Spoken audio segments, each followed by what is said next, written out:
Howdy gang, this is Jerry, and today I am here with the JJR H36 ducted fan quad. This is a nice little guy, about 3 or 4 inches in wheelbase, Interlux style, and let's give this guy a real quick flight, shall we?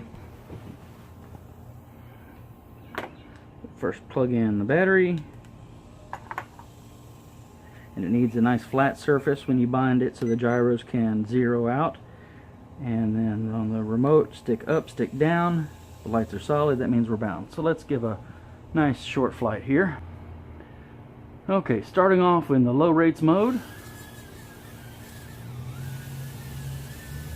Get out here in the middle of the porch, do some turns this way, turns that way.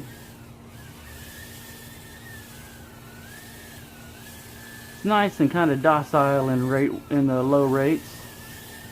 Easy to fly. I'm going to press the button on the remote. Hear the double beep, that means it's now in the higher rates. And you can see it a little bit more lively now. Whee! Come on, climb up.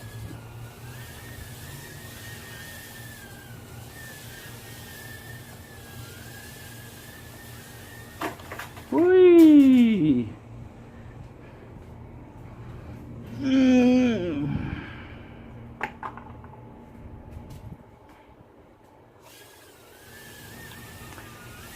It also has a flip button on the right remote.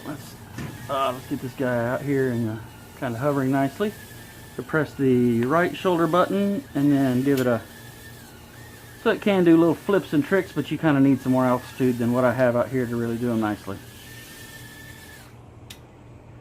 So a very short little demo flight, JJR H36. So let's sit down and talk about it a little bit more, shall we? Okay, so let's talk about this little quad and give some of the specs and details on it real quick here.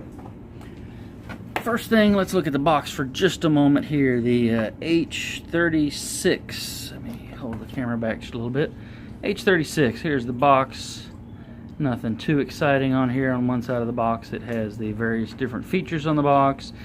The inversion, I believe, refers to the, you hit the button and it does a 360 flip. 6-axis drone, has the headless mode and return to home, high, low speed switch. And that's about it for the box. Nothing too terribly fancy. So let's talk about the remote. The remote is a fairly basic small unit gamepad style mode 2, meaning the throttle is on the left. The 2 shoulder buttons up here, the left button controls whether you're in high rates or low rates. The right hand button activates the flip mode. You'll click the button, it'll give you a beep, and then you put the stick all the way one direction or the other, and whichever direction you flip this stick, it quad flips that direction. These other 3 buttons that look like trim buttons, the right one and the middle one are in fact trimmed to help if the quad is drifting a little bit. The left trim looking button actually activates the headless mode. And other than that, pretty basic, not too much fancy. It runs off of 2 AA's. And that's about it for the transmitter. Set that aside. The battery is a very little battery here, 150 milliamp hour, 30C battery. When the couple of flights that I timed, they were about 6 minutes to LVC.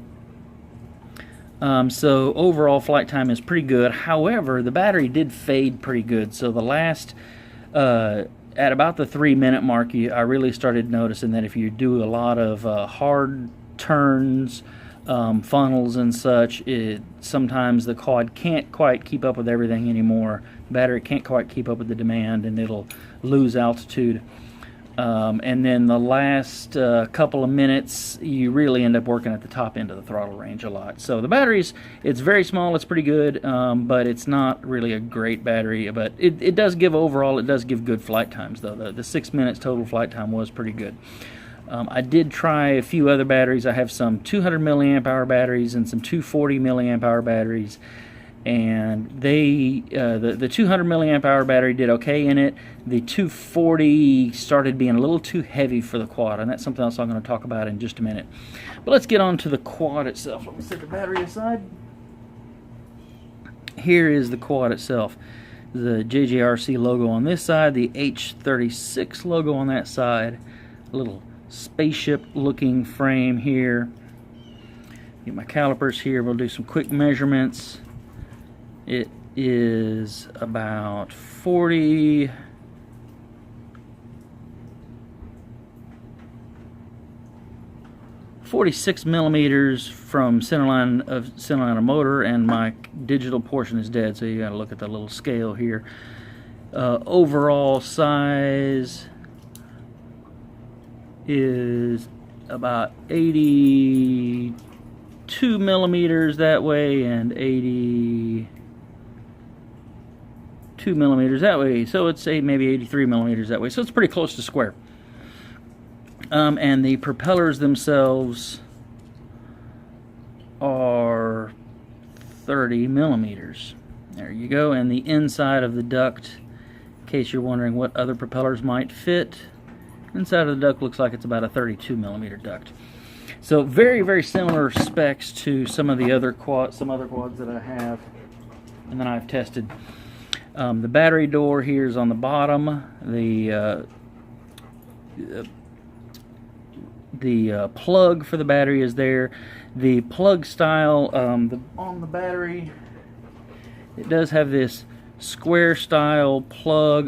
There's a flat, what I sometimes call a mini low-C plug, is what most of my batteries are, and because it has these side slits, the mini low-C plug will plug in. A little awkward, but it'll work if you try. So other than that, what can I say about it? It's a fun little bird to fly. As you saw in the little flight demo, it's in the low mode.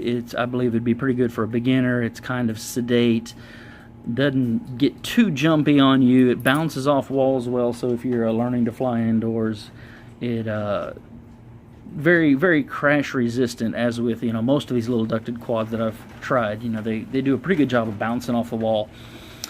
In the high rate mode, again, they gets nice and lively, and the high rate mode allows you to really have some fun with it. Beyond just regular flight, when you get to outdoor flight, beyond outdoor flight, the quad starts to have a couple of problems, and one is that it's, as with all of the little ducted fan quads like this, is any little breeze really makes these guys get blown around. So you really need to be somewhere. If you want to fly them outdoors, you really need to be sheltered from the wind. And then also with this particular quad, the range is very short. It's about 10 meters. And before you start getting some glitches, and at about 15 meters you will lose complete control. And the fail-safe on the quad, it will basically just continue doing whatever your last command is. And so if you were climbing, flying away from you, it just flies away. And I just about had that happen a couple of times, and I was able to save it each time, thankfully.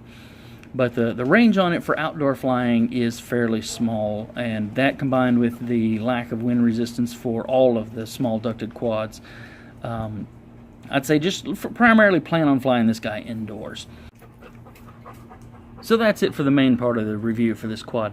But one more thing before I go, I wanted to talk about is possible modifications. And with these Inductrix style quads, ducted fan quads, one thing that's very popular, if you get out on the interwebs and start surfing around, you'll see people that love to FPV these little guys. And in fact, the supplier that sent me this did mention that, hey, maybe this would be a good FPV platform, or a good base for an FPV viewer. And for those of you that don't know what that ends up looking like, this is not a H36. This is a different Inductrix style quad, not an actual Inductrix, but another one of these Inductrix clones. And mounted an FPV camera on there, and you use your goggles and fly away with it. And anyways, you can tell from the stains on the inside of the ducts, this guy here has had a lot of use, but this is not an H36. So the question is the H36 a good platform to do that with? And I guess that depends on how much modifying you're wanting to do. Even with the original Inductrix, there was quite a bit of work that you have to do, swapping motors and such, to be able to get it to carry the weight of the camera and still get good flight times. And I think that would be the case with this one also. I did try to fly it stock. All I did was I popped the top off here. I put a piece of tape across the electronics, and then I grabbed one of my EF01 cameras, which this is the same camera that you saw on that other white quad. And this is an all-in-one style camera. It comes with this nice little mounting bracket, and this mounting bracket is designed to mount on these Inductrix style quads, and so there's very little modification you actually have to do. You just screw this guy on there and then mount the camera on the bracket and you're good to go. And in a nutshell, this H36 was not able to carry the weight stock. It could climb, and you had some pitch ability with it, but as soon as you applied any yaw, it went straight down. It just didn't have the power to hold itself in the air when you're trying to maneuver with it. And that was with a very fresh, strong battery too. So if you want to do FPV with one of these H36, I would say to plan on doing a motor swap. This EF01 camera that I use, it's not the best solution. It's just the one that I use. There's lighter cameras out there, but again, that's just the camera that I like to use, just because it's designed to drop right on these Inductrix frames.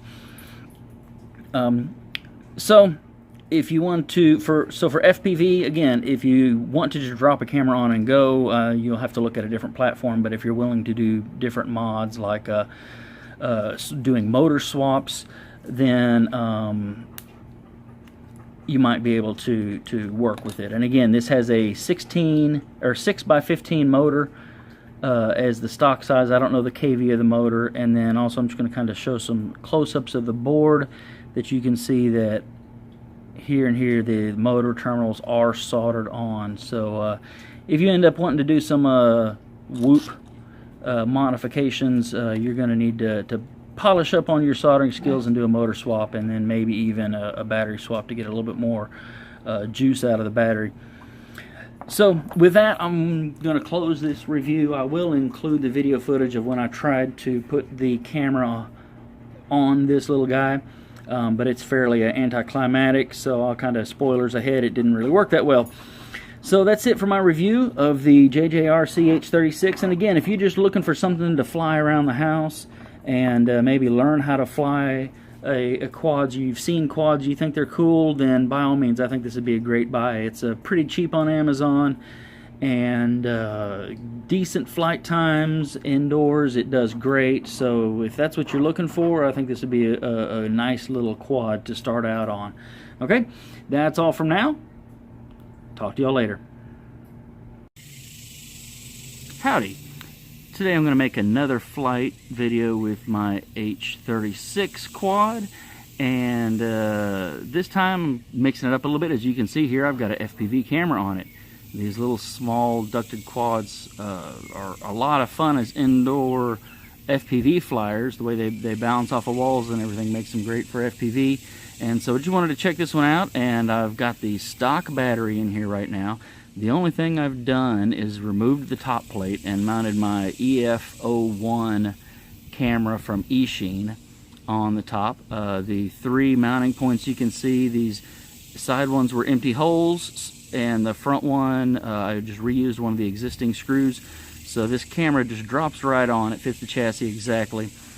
And we'll see if this quad can, see how well this quad flies with it. Again, this is a fresh battery, so let's get it flying and see how well it does. Let me plug in the battery here.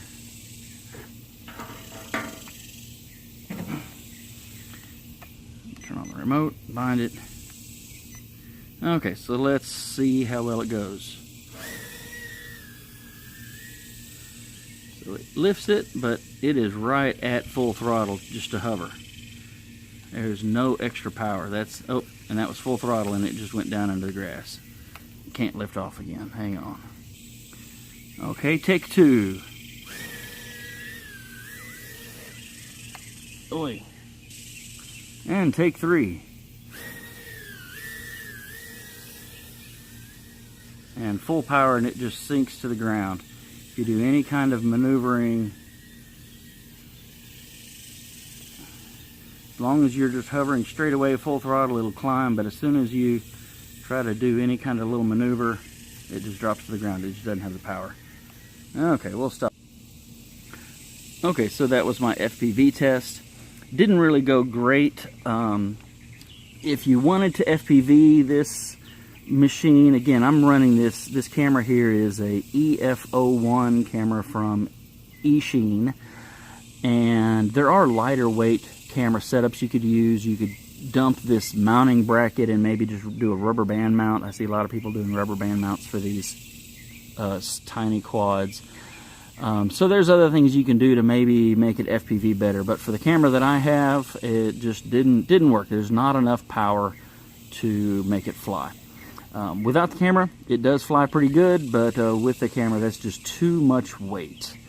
So let's go back to just regular flying, and I think I'll be happy with it just putting the original canopy back on, and it'll be a lot of fun flying around indoors like that. Okay? Talk to you later.